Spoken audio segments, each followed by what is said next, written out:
Well, here it is, February 25th, 2019, Sunday. They are predicting today 45 to 60 mile an hour winds and gusts. If you look here, I broke off a branch already. See right there? I broke it off about an hour ago. And it's about a 20-foot branch that I had to clean up off the street already. But it's extremely windy out. Extremely windy. About 1 o'clock in the afternoon.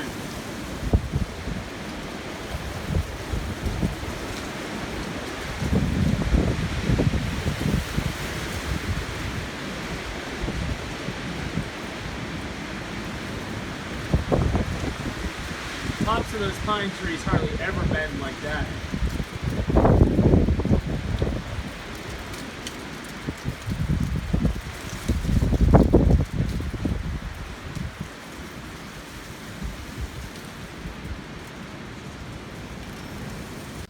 Alright guys, well, I was recording a little earlier and sure enough the power went out.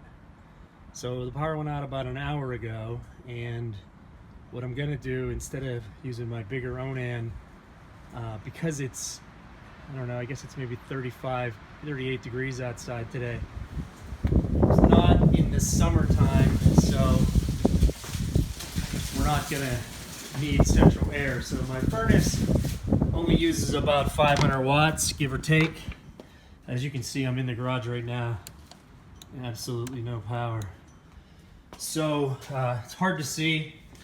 I opened the, I pulled the latch on my garage door so I can get some light in here, but I just wanted to kind of show you what we got going on. So basically, that was the wind kicking the door shut. So basically, from my transfer panel, follow that down, and I'm going to a 10 gauge extension cord. I'm just going to shut this. So I'm going from my 10 gauge extension cord out of my garage, and you can see all the cords jumbled up here. And this is my garage here, which is detached from my house. I have the generator out here. Don't have a lock on it. I'm not really in a high theft area, but if the power continues to go out, I will chain it up. And if I was leaving it out overnight, I would chain it up, but I have a battery backup for nighttime, so I'm not worried about running a generator night. But what I'm going to do here is plug this in, and then we're going to go in and hit this transfer switch on. So this just goes into one outlet. There you go. So that's plugged in. Now, it's going to take a while to start. Say at least 16 pulls, so it's going to be hard to do with one hand, but we'll try it. See if I can get this in here.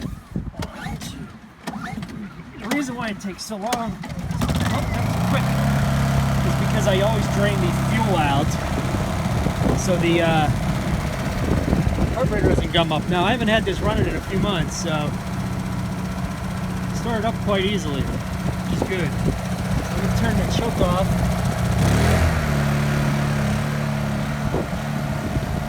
Right now the eco is off, and I'm gonna leave the eco off, especially when I first start. I don't know how well you can hear me because it is so windy out here, but I'm in the breezeway now between the house and the garage. But the plan is I'm leaving it on high, because when I hit that transfer switch, I know it's gonna spike, because the refrigerators have been off for an hour now, and the furnace has been off for an hour. So there's a good chance that a lot of that's going to want to come on at the same time. So what we will do here is just give that a minute to warm up.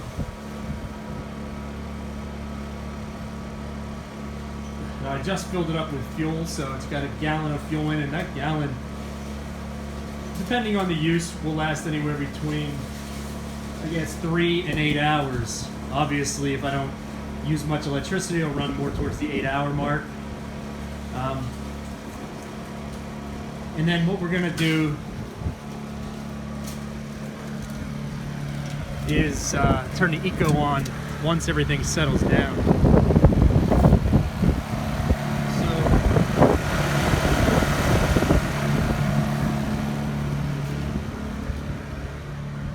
So choke's off, hooked up to the transfer panel. I'm actually going into the basement now.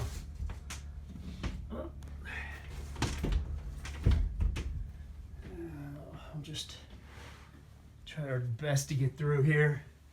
I know where the switch is at. This is just a light switch, you can't even see. But there's a fridge that I'm facing right now. All this stuff's off. So I'm staring at the transfer. What I'm gonna do is turn the switch on. So when the transfer panel comes on, the lights will come on down here. So I'm gonna just hold this for a second out of the way. I'm trying to look and see where I guess I could put my flashlight out of my pocket, huh? Probably the smart thing to do. I'm trying to find the release switch on the transfer panel and I can't see it. So lucky for me, I have my flashlight. Okay, there it is right there. Right here. One of these ones, right? Okay. Alright, so now we're gonna go ahead and push it down. Okay. So now everything just kicked on and you can see the light came on down here. The refrigerator kicked on. And we're gonna go out and see, make sure we're not in an overload situation on the generator.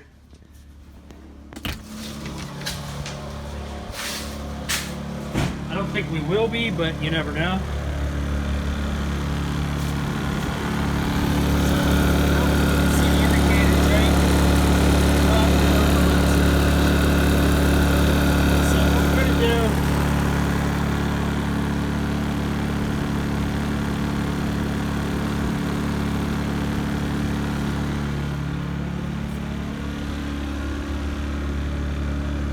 We're going to do is we're going to put that eco throttle on. It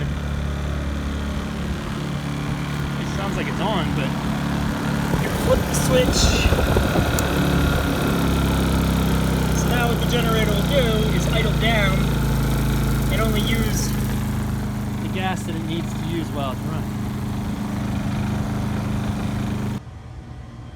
And again, now we can come over here and actually see, but the transfer switch, you can see it's in the down position. Normally it's on the on position up there, but right now it's in the on position, so we're on generator power.